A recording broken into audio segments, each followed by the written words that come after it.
iglesia soy, y tú también. En el bautismo renacimos a una vida singular y a confirmar hoy nuestra fe. Lo proclamamos compartiendo el mismo pan. No vayas triste en soledad, ven con nosotros y verás. Muy buenos días, queridos hermanos oyentes de su programa Palabras del Pastor. Les saluda su amigo y hermano Monseñor José Clavijo Méndez, obispo de Sincelejo. Bienvenidos de nuevo a su programa y a su emisora Radio Piragua, la emisora diocesana de Sucre. Qué alegría encontrarnos en esta mañana y en este día jueves en que de nuevo recordamos a nuestros hermanos sacerdotes, a los seminaristas, a los religiosos, a la vida consagrada, a los diáconos permanentes y a todos aquellos que de una manera u otra han experimentado como los discípulos la llamada al seguimiento del Señor y al servicio de la Iglesia en el misterio sacerdotal o en la vida religiosa y consagrada. Un saludo muy especial para los religiosos, religiosas, sacerdotes, seminaristas, diáconos que me están escuchando y también a las mamás y papás y demás familiares de los sacerdotes y de los seminaristas y de los religiosos de la diócesis de Sincelejo. Qué bueno podernos encontrar en esta mañana en que se nos invita a orar intensamente por las vocaciones sacerdotales y por las vocaciones a la vida religiosa y a la vida consagrada. Y como hacemos todos los jueves, recordando lo que el Señor nos ha dicho, pidan al Señor de la mies que envíe obreros a su mies. Nos ha pedido que es a través de la oración, pues nosotros dedicamos en nuestro programa este rato también a orar por las vocaciones y a darle gracias a Dios por aquellos que incluso ya han pasado a la patria celestial y han servido a nuestra diócesis desde esta vocación tan especial. Igualmente, pues orar por nuestros seminaristas, por los grupos vocacionales que hay en las parroquias, conocidos como semilleros vocacionales o como círculos vocacionales, al grupo de vocacionados que se reúnen mensualmente en la parroquia del Niño Jesús, con el director encargado de la pastoral vocacional, el Padre Salvador Rivera. Estos hermanos que han sentido esa llamada y están haciendo su discernimiento, pues que el Señor les bendiga en este día tan especial. Vamos a orar con nuestra oración por las vocaciones, aquella que nos enseñó el Papa Beato Pablo VI.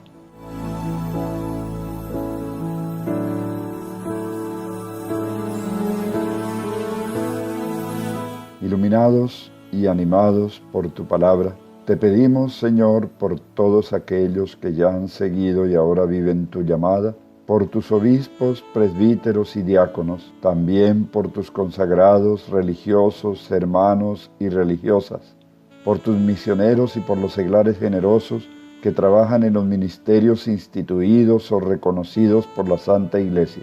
Sosténlos en las dificultades, confórtalos en los sufrimientos, asístelos en la soledad, protégelos en la persecución, confírmalos en la fidelidad. Te pedimos, Señor, por aquellos que están abriendo su alma a la llamada o se preparan ya a seguirla, que tu palabra los ilumine, que tu ejemplo los conquiste, que tu gracia los guíe hasta la meta de las sagradas órdenes, de los votos religiosos, del mandato misionero. Que tu palabra, Señor, sea para todos ellos guía y apoyo para que sepan orientar, aconsejar, sostener a los hermanos con aquella fuerza de convicción y de amor que tú posees y que tú solo puedes comunicar. Amén.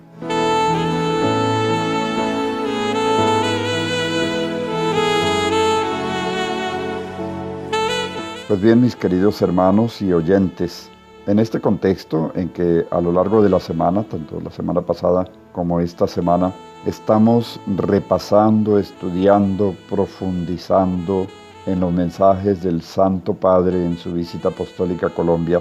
Hoy también pues vamos a dedicar buena parte de nuestro programa a escuchar la segunda parte de lo que el Santo Padre dijo en Medellín, en ese encuentro en la Plaza La Macarena, donde se reunieron 26,000 sacerdotes, religiosos, religiosas, seminaristas, diáconos y familiares de los sacerdotes y de los religiosos, más de 25,000 personas. Y pues el Papa después de escuchar las experiencias de algunos de ellos, en medio de una gran alegría y en medio de muchas ovaciones por la manera como el Papa trató el tema vocacional, hoy vamos a poner esta segunda parte de las palabras del Papa hasta el final. Y por eso pues no quiero añadir más comentarios, sino simplemente escuchar al Santo Padre, porque Él habló precisamente a aquellas personas a quienes se dirige hoy nuestra oración.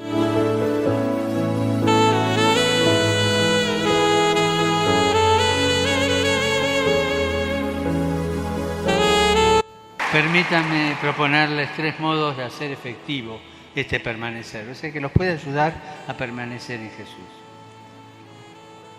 Primero, permanecemos en Jesús tocando la humanidad de Jesús, con la mirada y los sentimientos de Jesús, que contempla la realidad, no como juez, sino como buen samaritano, que reconoce los valores del pueblo con el que camina, así como sus heridas y sus pecados, que descubre el sufrimiento callado y se conmueve ante las necesidades de la persona, sobre todo cuando éstas se ven avasalladas por la injusticia, la pobreza indigna, la indiferencia o por la perversa acción de la corrupción y la violencia. Con los gestos y las palabras de Jesús que expresan amor a los cercanos y búsqueda de los alejados, ternura y firmeza en la denuncia del pecado y el anuncio del Evangelio, alegría y generosidad en la entrega y el servicio, sobre todo a los más pequeños, rechazando con fuerza la tentación de dar todo por perdido, de acomodarnos o de volvernos solamente administradores de desgracias. ¿Cuántas veces escuchamos hombres y mujeres consagrados que parece que en vez de administrar gozo, alegría, crecimiento, vida, administran desgracia y se la pasan lamentándose de las desgracias de este mundo? Es la esterilidad de quien es incapaz de tocar la carne sufriente de Jesús.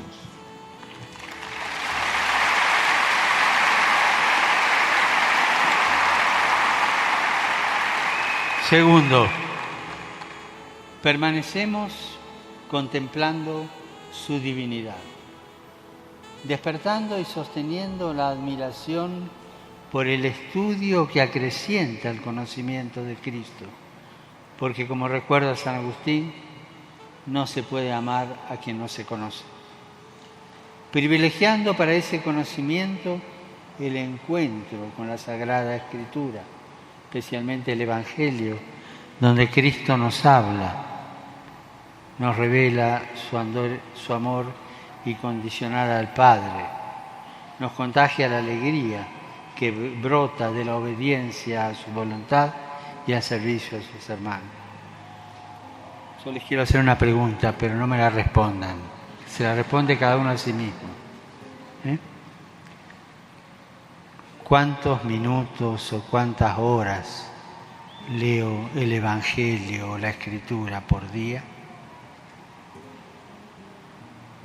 Se la contesten.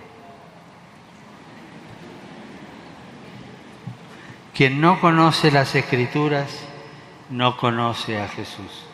Quien no ama las Escrituras no ama a Jesús. Gastemos tiempo en una lectura orante de la palabra, en auscultar en ella qué quiere Dios para nosotros y para nuestro pueblo. Que todo nuestro estudio nos ayude a ser capaces de interpretar la realidad con los ojos de Dios. Que no sea un estudio evasivo de los aconteceres de nuestro pueblo, que tampoco vaya al vaivén de modas o ideologías, que no viva de añoranzas ni quiera encorsetar el misterio, que no quiera responder a preguntas que ya nadie se hace y dejar en el vacío existencial a aquellos que nos cuestionan desde las coordenadas de sus mundos y sus culturas. Permanecer y contemplar su divinidad, haciendo de la oración parte fundamental de nuestra vida y de nuestro servicio apostólico. La oración nos libera del lastre de la mundanidad. Nos enseña a vivir de manera gozosa, a elegir alejándonos de la superficialidad en un ejercicio de verdadera libertad. En la oración crecemos en libertad. En la oración aprendemos a ser libres. La oración nos saca de estar centrados en nosotros mismos, escondidos en una experiencia religiosa vacía, y nos lleva a ponernos con docilidad en las manos de Dios para realizar su voluntad y hacer eficaz su proyecto de salvación. Y en la oración les quiero aconsejar una cosa también. Pidan, contemplen, agradezcan, intercedan, pero también acostúmbrense a adorar. No está muy de moda adorar. Acostúmbrense a adorar. Aprender a adorar en silencio. Aprendan a orar así. Seamos hombres y mujeres reconciliados para reconciliar. Haber sido llamados no nos da un certificado de buena conducta e impecabilidad. No estamos revestidos de una aureola de santidad.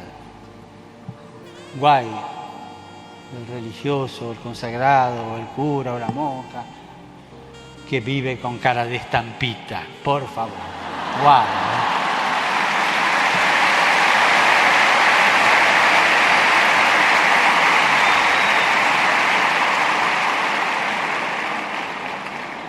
Todos somos pecadores. Todos necesitamos del perdón y la misericordia de Dios para levantarnos cada día. Él arranca lo que no está bien y hemos hecho mal, lo echa fuera de la viña, lo quema, nos deja limpios para poder dar fruto. Así es la fidelidad misericordiosa de Dios para con su pueblo, del que somos parte. Él nunca nos dejará tirados al costado del camino, nunca. Dios hace de todo para evitar que el pecado nos venza y que después nos cierre las puertas de nuestra vida a un futuro de esperanza y de gozo. Él hace de todo para evitar eso. Y si no lo logra, se queda al lado. Hasta que se me ocurra mirar para arriba, porque me doy cuenta que estoy caído. Así es Él.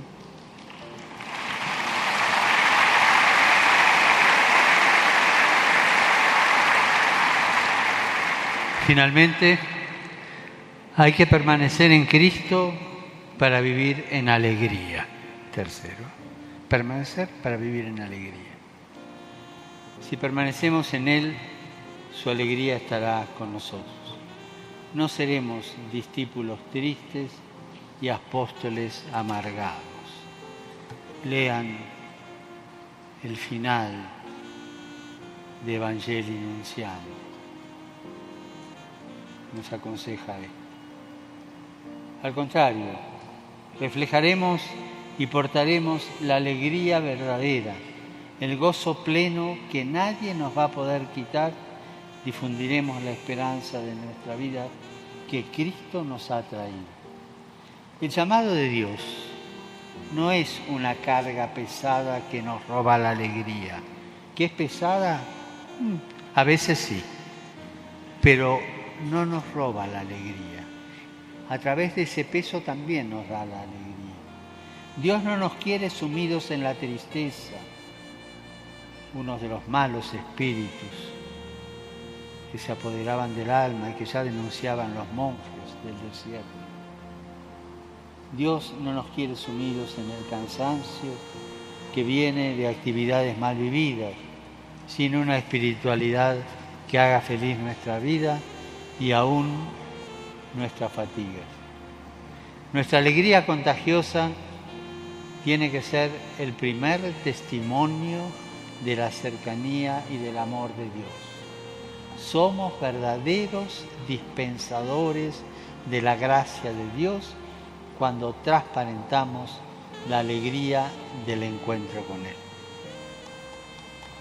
En el Génesis, después del diluvio, Noé planta una vid como signo del nuevo comienzo. Finalizando el Éxodo, los que Moisés envió a inspeccionar la tierra prometida volvieron con un racimo de uvas de este tamaño. Signo de esa tierra que emanaba leche y miel. Dios se ha fijado en nosotros, en nuestras comunidades y en nuestra familia. Están aquí presentes y me parece muy de buen gusto que estén los padres y las madres de los consagrados, los sacerdotes y las familias. Dios se ha fijado en nosotros, en nuestras comunidades y familias. El Señor ha puesto su mirada sobre Colombia. Ustedes son signos de ese amor de predilección. Nos toca ahora ofrecer todo nuestro amor y servicio unidos a Jesucristo, que es nuestra vida, y ser promesa de un nuevo inicio para Colombia, que deja atrás diluvios, como el de Noé, diluvios de desencuentros y de violencia, que quiere dar muchos frutos de justicia y de paz, de encuentro y de solidaridad. Que Dios los bendiga, que bendiga la vida consagrada en Colombia y no se olviden de rezar por mí para que me bendiga también. Gracias.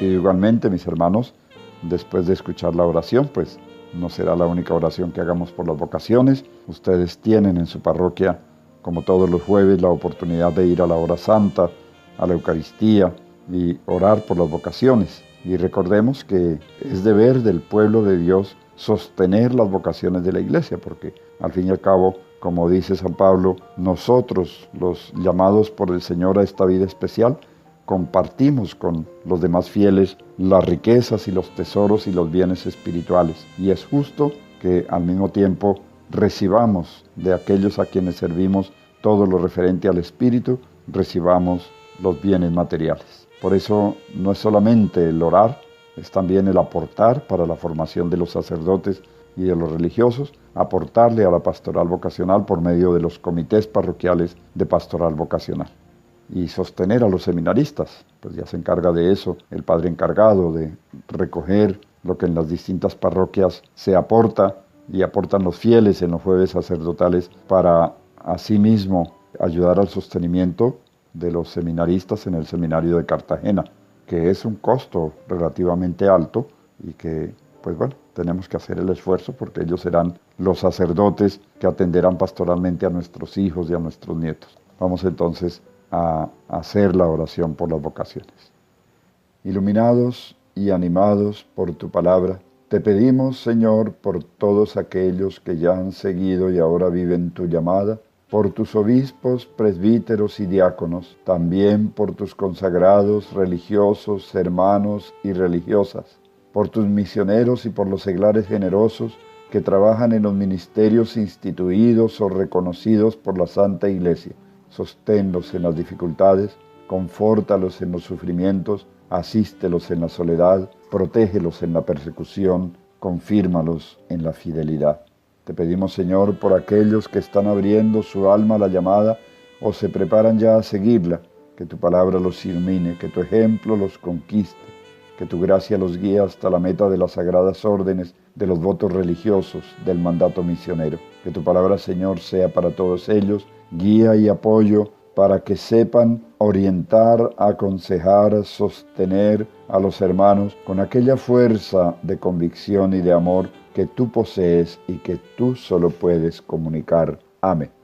Muy bien, mis queridos hermanos, les agradezco infinitamente este rato que han pasado con nosotros. Vamos a primero darle gracias, como es debido, la gratitud primero que la necesidad, porque la gratitud es nuestra respuesta a las necesidades que el Señor nos ha colmado de una manera gratuita, misericordiosa, llena de bondad.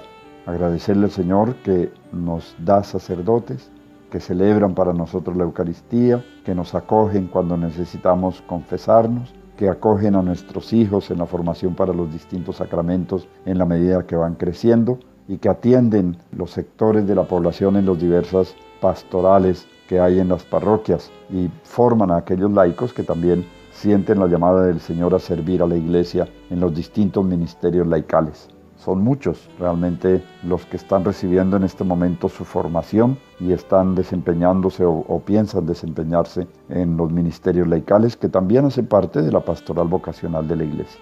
Este día, sin embargo, pues lo tenemos más que todo dedicado a vocaciones sacerdotales y a vocaciones a la vida religiosa. Gracias, Señor, te damos por el don de la vocación, por la vocación con que me has llamado a mí, primero a ser cristiano, luego a ser sacerdote, luego también a ser obispo, a ser tu obispo, obispo para la Iglesia, sucesor de los apóstoles, un don inmenso que ciertamente no merezco, Señor. Tú en tu misericordia me has confiado como una misión que espero con tu ayuda y con la ayuda del Espíritu Santo y de la Virgen María poder llevar adelante como es debido. Ayúdame, Señor, a ser un buen obispo, tal como tú quieres que sean los pastores. A ser pastor, sobre todo. Ayúdame a querer mi pueblo, a querer mi gente, a querer mis parroquias, mis sacerdotes, mis religiosos y todas estas realidades de la diócesis, aun aquellas que representan de pronto una mayor dificultad. Hoy te pido por todos los sacerdotes, especialmente los que trabajan en la diócesis de Sincelejo, los que se han formado para la diócesis y también los religiosos, las distintas comunidades religiosas masculinas que ayudan a nuestras parroquias y las llevan adelante, lo mismo que a las religiosas, comunidades religiosas que trabajan en distintas parroquias de la diócesis y muy involucradas en la pastoral, gracias a Dios, o llevando también su carisma, especialmente carisma de la educación, de la formación de los jóvenes. E igualmente, Señor, te agradezco el don del monasterio Nuestra Señora del Rosario acá en Sincelejo, la vida religiosa contemplativa, la misión de orar e interceder por nuestra Iglesia. Gracias, Señor, por este grupo de religiosas. Dale, Señor, vocaciones para que la comunidad también logre rejuvenecerse. Y te pido, Señor, por los sacerdotes enfermos, muy especialmente por el Padre Eduardo Martínez, que en estos días está aquejado por una enfermedad, una novedad que implica un sufrimiento, implica también no solo para el Padre, sino para aquellas personas de la parroquia San Juan Pablo II, pues tener enfermo a su sacerdote es como quedarse un poco sin la guía espiritual, sin el pastor, sin aquel que le celebre la Eucaristía. Esperamos, Señor, que le devuelvas la salud y que le permitas ponerse al frente de su parroquia, en medio de las limitaciones humanas, pero con la confianza puesta en ti.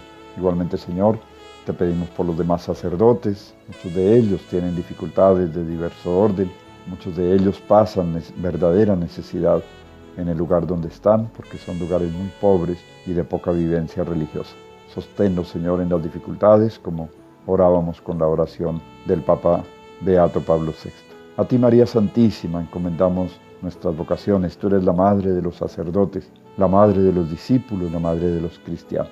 Santa Virgen, nos unimos a ti que formaste a Jesucristo, que lo llevaste en tu vientre, que lo hiciste crecer como persona y que como hombre le enseñaste todo lo relativo al temor a Dios y lo formaste en su camino, en su misión, la que tenía que desempeñar por mandato del Padre. Te pedimos, Señor, entonces que sostengas la Iglesia, que ayudes a muchos jóvenes a escuchar la llamada del Señor y a seguirla con confianza. Gracias, queridos hermanos. Muchas gracias por orar en este día. Les recuerdo que en la tarde en todas las parroquias se hará el culto al Santísimo Sacramento y la oración vocacional, la hora santa vocacional. Encomienden a sus párrocos, encomienden a los seminaristas que han surgido de sus parroquias Y también a los sacerdotes que, aunque no estén trabajando aquí en la diócesis de Sincelejo, están trabajando en la iglesia, que es lo importante. Están llevando el evangelio en distintos lugares del mundo, y es como si nuestra diócesis tuviera embajadores en otros sitios llevando la misión. Mis hermanos, que el Señor los bendiga, el Señor los sostenga, les conceda un día lleno de su bendición y de su gracia. En el nombre del Padre, y del Hijo, y del Espíritu Santo. Amén.